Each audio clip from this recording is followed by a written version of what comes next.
Before you start a business, make sure you watch this all the way to the end because I'm going to explain some business principles that will help you when you start this journey. First of all, do not ever buy a business if it's the first business that you ever got. You have no experience, so the people that you're buying the business from understand more than you and are probably going to leave you with the worst business than you thought.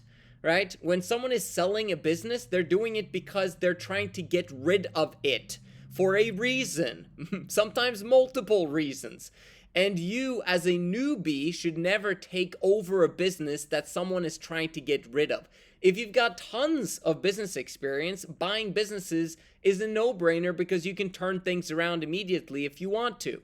But as a newbie, never ever do that. Number two, do not ever take up a loan in order for you to start a business.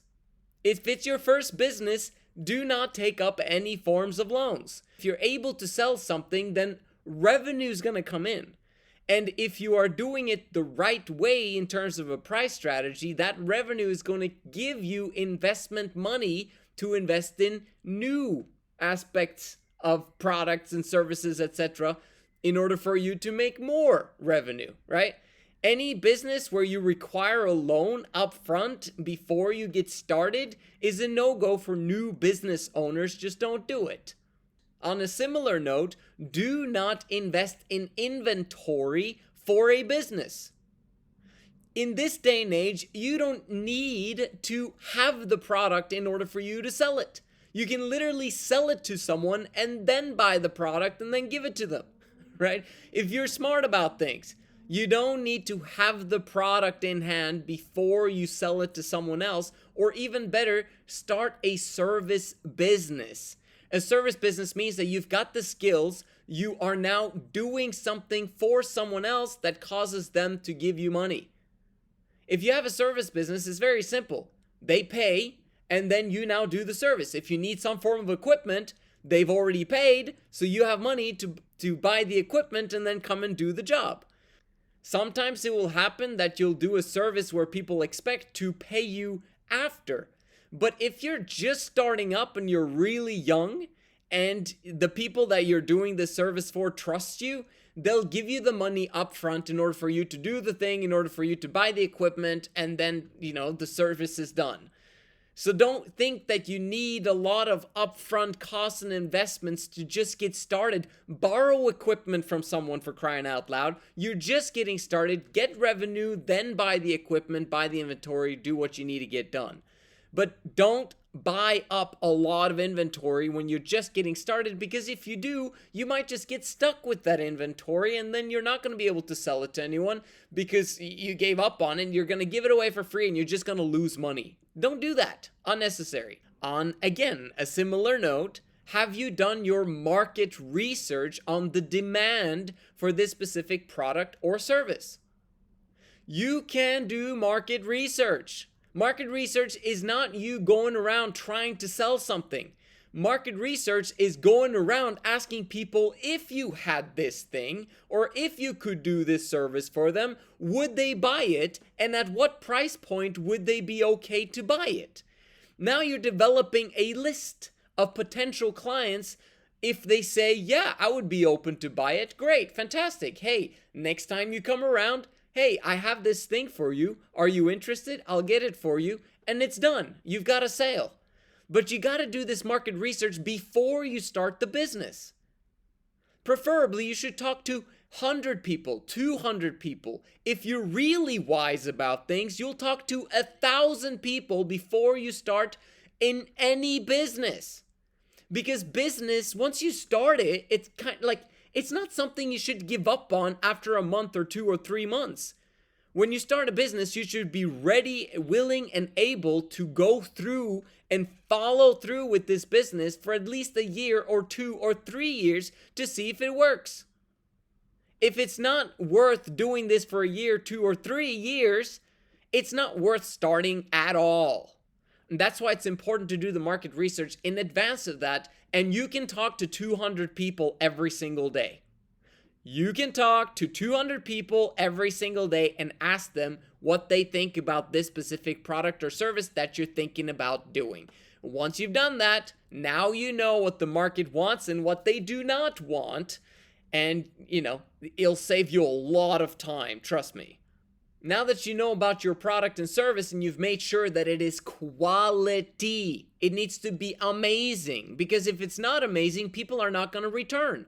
And if you don't get return customers, you continuously have to find new people again and again and again and again and again. And over time, it gets kind of tiring to find new people all the time. The only reason was because your product sucked. Okay, some people might be helpful just once and say, yeah, I'll buy it from you. But they're going to say no the next time. You don't want that. You want a quality product that allows you to get return sales again and again and again and again, because that lays the foundation for your business so you can continue doing this long term.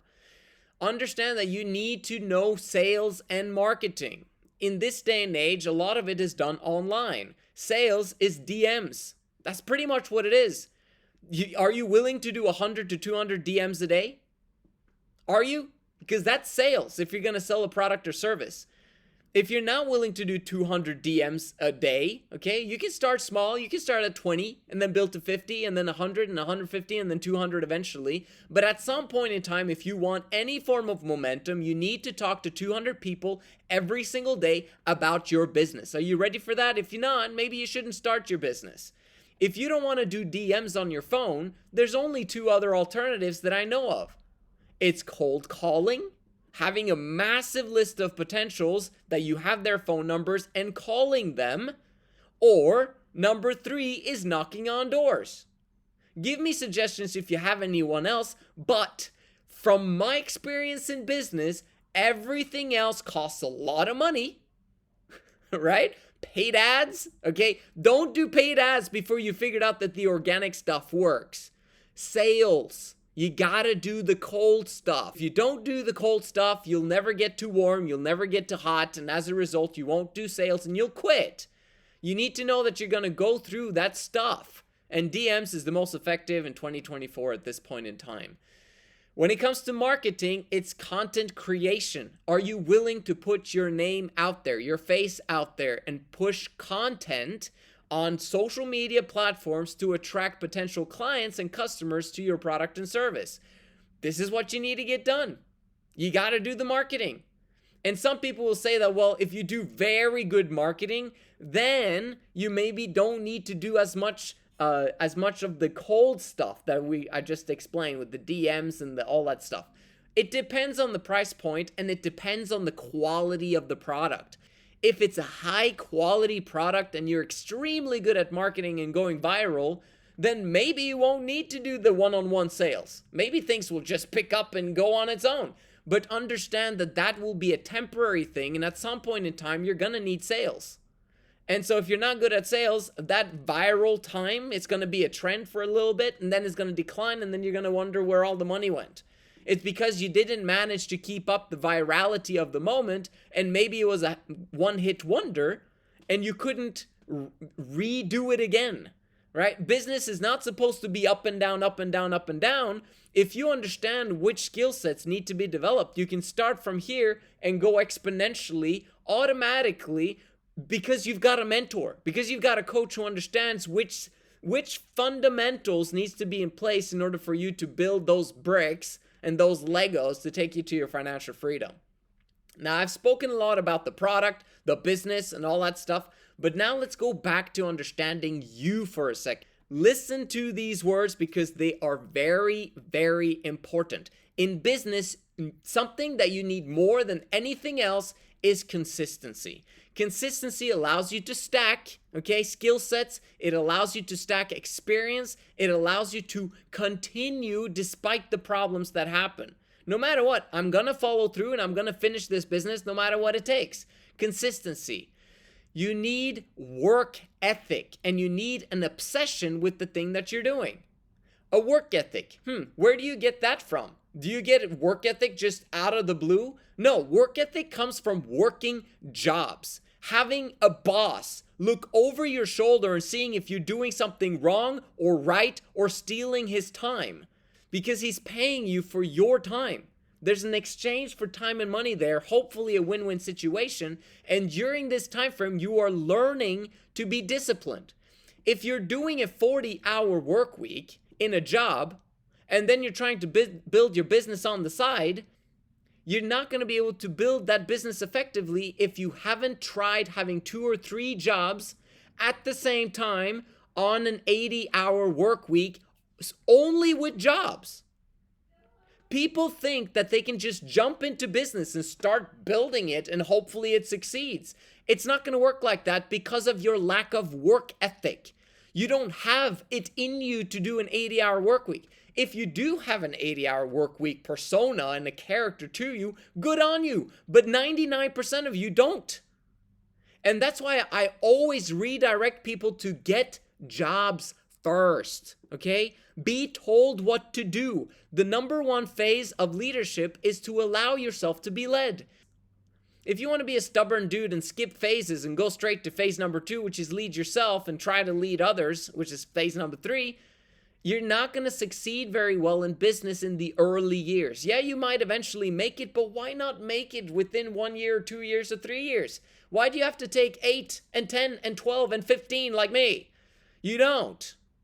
So understand this work ethic aspect and get your butt in working for other people in the beginning, but not just one job, 2 or 3 jobs that takes you to 70 to 80-hour work weeks, and then build a business on the side. Now we're talking. Now we're talking about getting obsessed. Now we're talking about building work ethic. This is what 99% of you guys need. Another aspect that's so crucial that people just don't understand is the aspect of having positive cash flow into your bank account independent of your business. If you don't have jobs, there is no income in the beginning, and you're trying to peddle your product or service to people, family and friends, whatever, all that stuff, it's not going to last very long, and suddenly you're going to be depressed because you're not selling as much, and then you're going to be like, man, my business is not working, I feel sorry for myself, I'm a victim, yada, yada, yada. You don't want to be in that position. If you always have money, you don't need people to buy from you.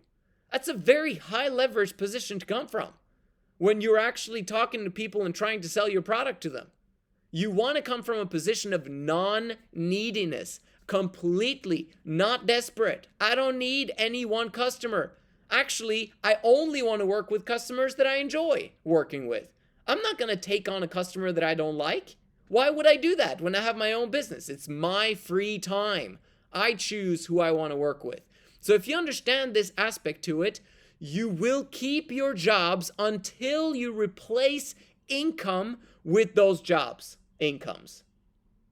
That's the time to begin to get rid of jobs, when you're beginning to make money on your business. But consistent business income, not the first check or product that you sell. You have to be wise about this because you're building this for life. You're going to try and build a business so that you can be free forever and never have to return to a job. Understand that it's just a few years. Maybe it's going to be 6 months or 12 months where you just work jobs for 80-hour work weeks and then build your business on the side. It's not going to take too long if you are willing to be led and you actually take, constructive criticism from coaches and business owners that have been there before you. And lastly, from personal experience, I do not recommend having a sales job if you're trying to build a business on the side. So I'll repeat myself because this is a very important point. Entrepreneurs think that, they read Robert Kiyosaki, which is great, by the way, Rich Dad, Poor Dad, but he talks about it in that book saying that if you're going to succeed in business, you got to get good at sales, okay? But understand this concept. If you're trying to do sales in a job, you're not going to have the energy to go out and actually build a business on the side. And what I'm talking about when I'm saying energy, I'm talking about sales energy, okay? That's a little bit different than, I'm too tired to go out there and talk to people. It's like, no. If you had normal jobs, like where you don't have a lot of responsibility, where you can just go about your business, no one, is disrupting you and your frame of thought and mind, and you can think about what you want to think about all day long while you do this automated stuff that they want you to do at your job, that's the ultimate job situation while building a business. For me, that was driving the metro in Oslo. Okay? No one bothers me. I just drive, passengers go on the metro, get off the metro. And I just drive from station to station, and guess what I could do? I could listen to podcasts. All right? Now, make sure you get permission before you do that, but I could listen to podcasts, I could listen to business, I could try to understand how the business world works, and that helped me to excel faster in my business as a result.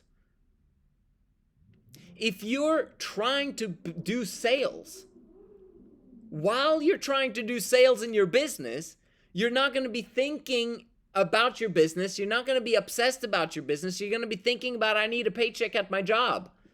That's not the ultimate way to do things. You want to make sure that you can think about your business all day while collecting a paycheck. At the same time, make sure that you always do your best at your workplace, because your reputation will always precede you.